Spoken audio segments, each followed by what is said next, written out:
Vem comigo, guerreiro, futuro servidor do TJ. A prova tá chegando. Não pode vacilar, não pode ter medo de fazer aquilo que é essencial.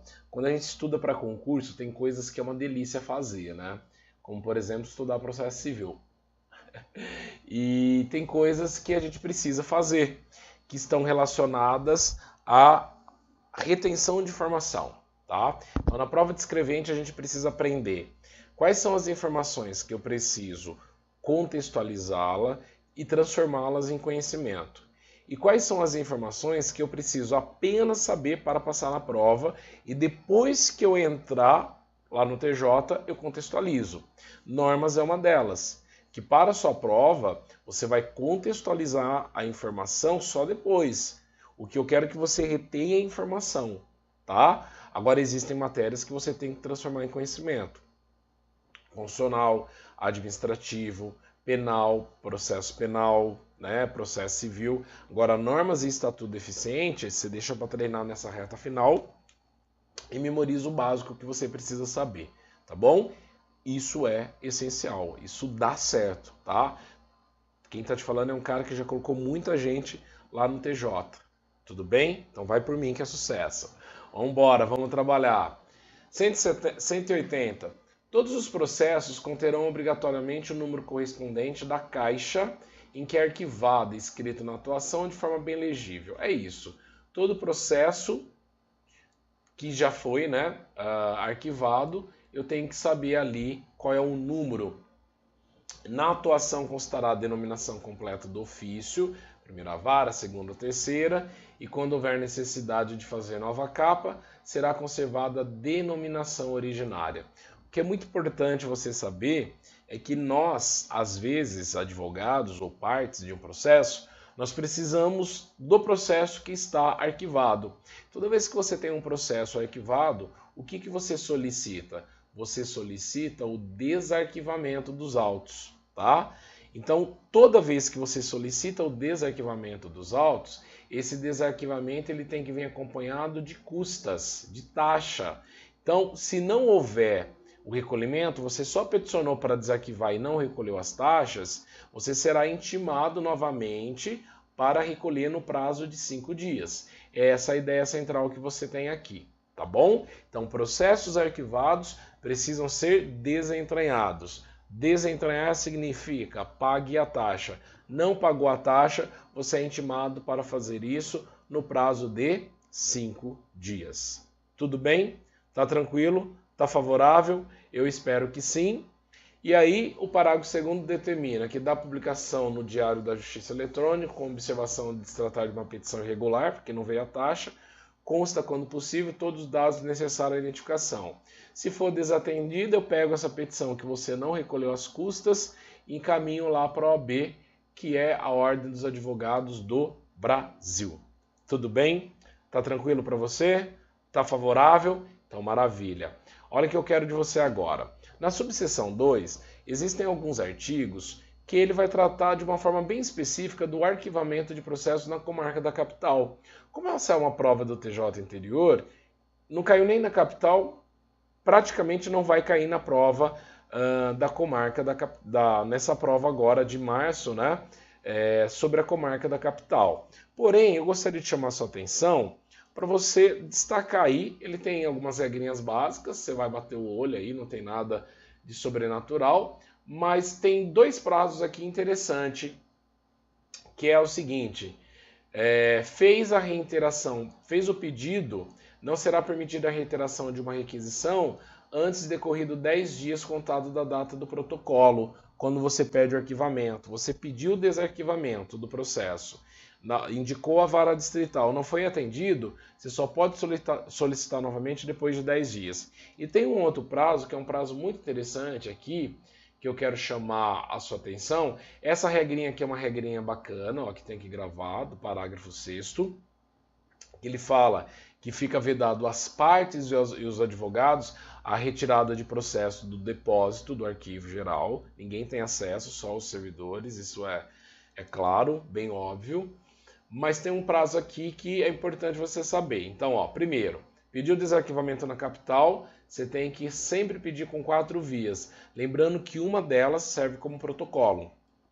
Então fica com você, você leva as 4 vias, eu vou lá, protocolo, para você ter cópia, que automaticamente fez o pedido. Agora, dentro de normas da corregedoria, apareceram 2 prazos contados em dias úteis. O primeiro foi aquele prazo da certidão de objeto em pé, feito de forma eletrônica, por e-mail institucional, que são 5 dias úteis, certo? E agora no parágrafo 2º, ele fixa também a questão dos dias úteis. Ele fala assim, ó, os processos permanecerão à disposição do interessado no local de consulta pelo prazo de 8 dias úteis. Essa é a ideia central, pelo prazo de 8 dias úteis, tá? Então, tomar muito cuidado aqui com essa observação, porque você precisa dela. Fim do qual serão devolvidos ao arquivo. Então, o prazo que fica lá à disposição será de 8 dias úteis, tá certo? O restante são informações corriqueiras, que, olha lá, chegou o processo que você pediu e você tem 30 dias ali para manifestação, bem como de decorrer desse prazo de manifestação, os autos retornarão ao arquivo, tá? Então, ele fica lá 30 dias esperando. E o demais aqui são informações básicas que não contam tanto aqui para aquilo que nós precisamos. Tudo bem? Eu preciso falar contigo agora sobre o processo eletrônico. É uma nova tendência hoje. Na realidade, deveria ser já a rotina, né, do TJ, mas não necessariamente é a rotina do TJ ainda. Então eu vou estabelecer contigo aqui algumas regras básicas de processo eletrônico. Nós temos muito tempo ainda com processos físicos, mas eu preciso te ensinar algumas informações sobre o sistema de processamento eletrônico, que é a nova tendência nos fóruns hoje, na Justiça, tá? Inicialmente, o 1189 ele conceitua o que é um processo eletrônico. E ele estabelece o seguinte para a gente, ele fala assim, olha, processo eletrônico é toda vez que você tem uma situação que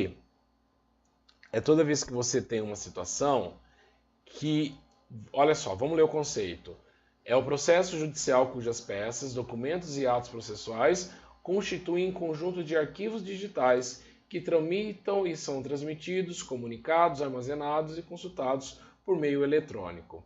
Existe um sistema de processamento eletrônico, né, em que o advogado e as partes se cadastram, eles têm certificação digital e todo o peticionamento é feito de forma eletrônica. Então não há contato físico e não há papel físico. Essa é a ideia central quando se fala em processo eletrônico, tá? O acesso a esse sistema de processamento, ele é feito diretamente no Tribunal de Justiça, por qualquer pessoa credenciada, mediante o uso de uma certificação digital que tem o padrão A3. Pelos entes conveniados, por meio seguro de integração de sistema, também é possível falar de certificação.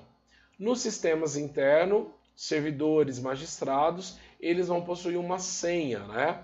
E observe que o uso inadequado desse sistema, que venha causar prejuízo, o que acontece? Eu vou bloquear o cadastro do servidor, ou do juiz, ou de qualquer pessoa que seja, das demais cadastros, sem prejuízo de demais combinações legais. Até porque é um processo eletrônico que você tem que pensar que as partes confiam nele, as pessoas confiam, então ele não pode sofrer mudança. Então ele tem que ser muito seguro e a gente não pode, em hipótese alguma, deixar com que a insegurança invada o sistema eletrônico.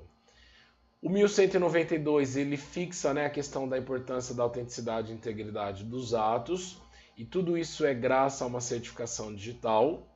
Todos os documentos eles são produzidos de forma eletrônica e eles são assinados de que forma? De forma digital também, tá?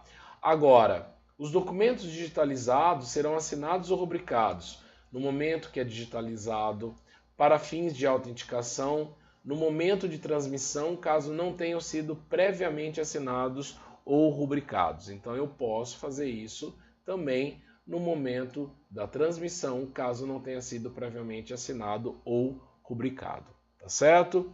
Aqui ele fala das provas e reproduções dentro do processo eletrônico, sem nenhuma novidade. Fala que os documentos originais devem ser digitalizados, que eles devem ser preservados pelo seu detor até o final do prazo para interposição de uma futura ação rescisória, né? A ação rescisória é para você rescindir uma decisão oficial que tem ali. E em seguida ele vem e fixa ainda, olha, quando você tem a certificação digital, essa certificação digital é de uso exclusivo seu, é da sua responsabilidade. Então não tem como você se esquivar disso daí, tá? Todos esses atos processuais, eles serão assinados eletronicamente por meio de uma certificação digital.